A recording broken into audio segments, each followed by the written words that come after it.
shwmae! Dwi'n Livia Jones, dwi'n cynllunydd set o gwisgoedd am Byth Bythoedd Amen yn gweithio gyda Theatr Cymru. Mae'r sioe yma wedi bod yn really cyffroes a fi wedi cael real hwyl gyda'r tîm.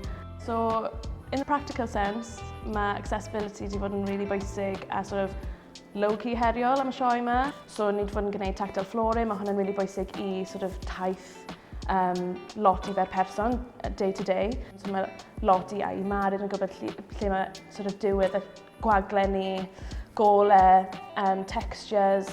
Mae lot i mynd trwy a sort of pob amser yn dweud, fi'n gwybod dwi yn y lleoliad yma achos y texture yma o dan fynad.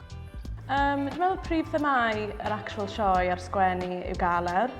O'n i eisiau dod ar sort of cwmni a'r tîm creadigol a Theatr Cymru in general ac ein ffrindiau ni mewn i'r set a mewn i byd ni, hysbysebu a rhoi nod i ni oedd ni'n sort of cael galer wall ar cefn.